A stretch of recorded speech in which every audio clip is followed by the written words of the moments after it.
Holy shit, you guys really liked the last video. Like, genuinely, thank you so much. You guys made my last video the first long-form video on this channel to breach 1,000 views. Like, insanely cool. Thank you guys. It's also like, not only was it the most viewed, it got the most likes, it got the most comment interactions, and it got the biggest spike in subscribers that I've seen in a while. So thank you to all of you for watching, and thank you to all you new subscribers. Welcome to the crew. I guess this year I kind of want to try and experiment more with trying to expand more on what we do on this channel and focus less on doing these like scripted kind of things and more of these like live riffing with like my friends and stuff. And oh god, and I actually, for this video, I'm kind of also experimenting as well, because I wanted to write a script talking about Iron Lung, which I went and saw yesterday, but I couldn't actually think of what to write, because every time I would write something, I would just keep hitting the backspace button because I wasn't satisfied with it, you know?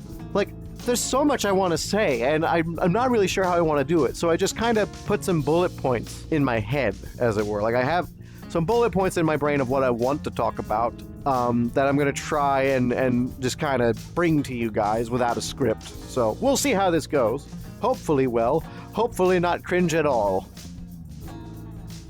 I'm a fucking furry space pirate. What am I talking about? I'm already cringe. And I don't fucking care that I am! So the first thing I need to talk about is Iron Lung itself. Just what is it? So Iron Lung started off as a video game. And in this video game, you are a convict that is sent down into a blood ocean inside of this submarine, the one that we're in right now, and it's called an Iron Lung. And you have to go around the bottom of this blood ocean to find anomalies and take pictures of them, and you don't get any windows. Ignore that. That's not a window. That is a porthole. But it has like a metal sheet over it, like a blast door or something, because we're so far down into this blood ocean that if the window was exposed to it, it would actually implode, and we'd have a Seagate incident. But don't worry, guys. My console isn't made from Logitech. It's made out of rust. Just straight up rust. You know, I think the Logitech controller might be better.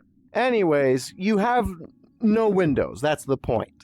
Your only form of visibility is behind you guys, basically. There's like a camera system behind you guys. There's like a button, you push it, and there's like a screen over there, and then it shows the image that you just took with this special camera, right? And that's your only form of visibility. The game already is spooky, but there's also like creepy fish like swimming around in this mysterious blood ocean that are trying to get you. And there's a whole like backstory behind it, but I'm gonna get to that like here in a little bit, because it does fall into one of my critiques. I'll explain. It'll make more sense once I get to it. But anyways, the point is that he made a really good game, and this very famous YouTuber named Markiplier got a hold of the game and played it and loved it so much that he was inspired to self-fund an entire feature film based on this game. And he even got the game's creator, named David. I'm not even attempting the last name because I don't want to insult him. I'm just going to say David. He got David, the game's creator, on board with the film to work with him. So it's got the original game's creator on it, so it's like expanding the universe more. Like it's going to be great. It's going to be awesome, right? But like my biggest concern hearing about like this movie being made was hearing about the creative decision to film the whole thing inside the submarine. On one hand, it makes perfect sense to do that because of the kind of story that we're telling. But on the other hand, the runtime is 2 hours. How are you going to make a guy inside of this interesting for 2 hours? So I go to the movie, and I'm genuinely stunned that it's keeping my attention. It's keeping me engaged. And not only that, it's fun. I'm genuinely like having a great time watching it. Like, it's not just jingling the keys good enough to keep my attention. It actually has substance behind it. And I do have some critiques, but I kind of want to praise it for a minute because holy shit, this was amazing. The whole premise of having this convict being sent down into a submarine, and he has to like find these anomalies and take pictures of them so that he can earn his freedom, basically, you know. Really neat concept on its own, you know.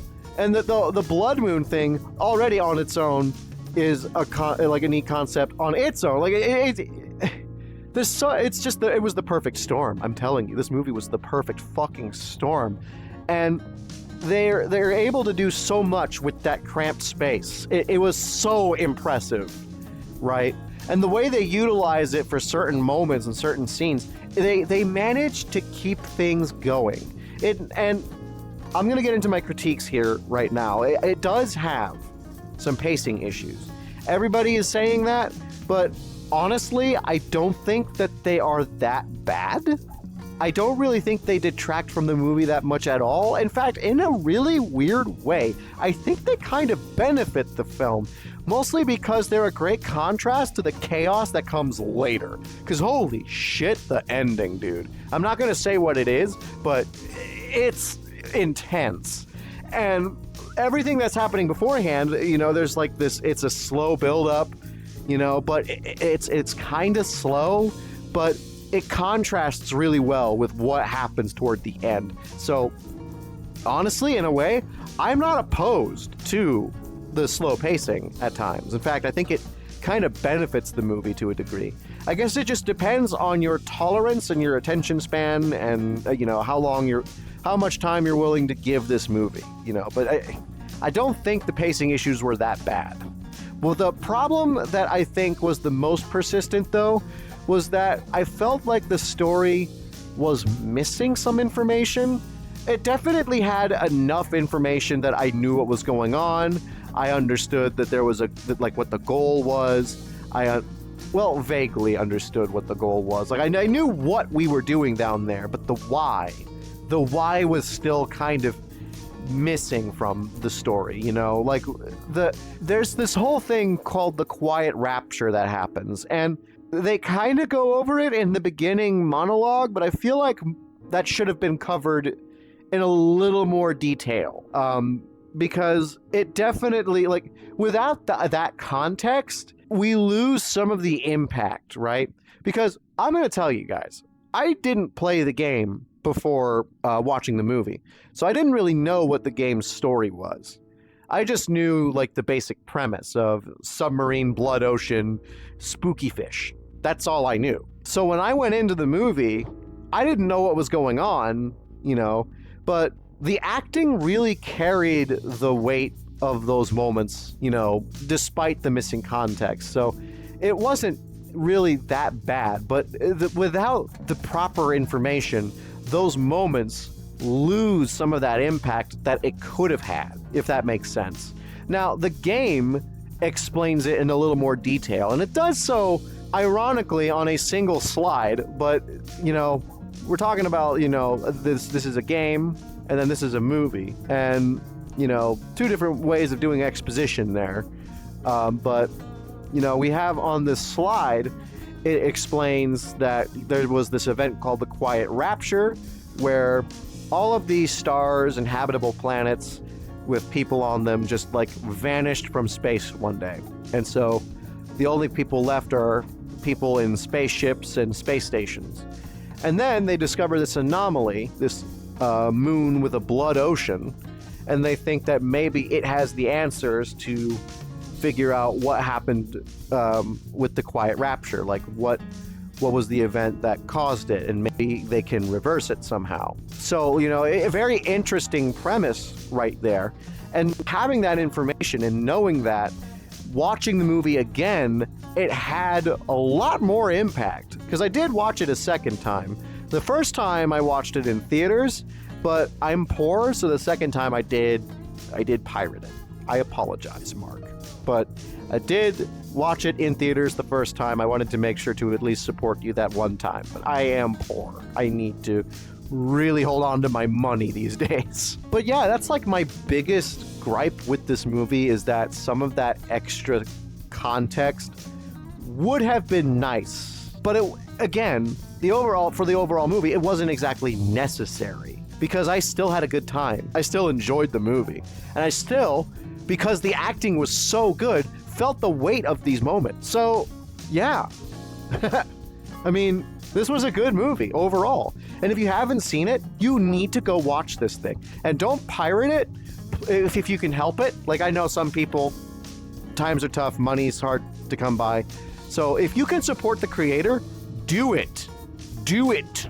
Support Markiplier and his friends and the cast and the crew. Support them all, because they made a fantastic movie. It has been at #1 for a while now. Like, this movie is defying every expectation I could have had about it in the best possible way. In the best possible way. And I'm so happy, because like I always get nervous when I'm investing money and actually going into a theater, because I'm very picky about my movies, right? You know, I'm picky. I know what I like with my movies. But Markiplier did everything right with this. The entire cast and crew did everything right with this movie. It was a truly phenomenal thing. Just go watch it. Worth it. That's all I'm gonna say. Now, if you'll excuse me, I have to earn my penance, or some dumb bullshit. Whatever the fuck.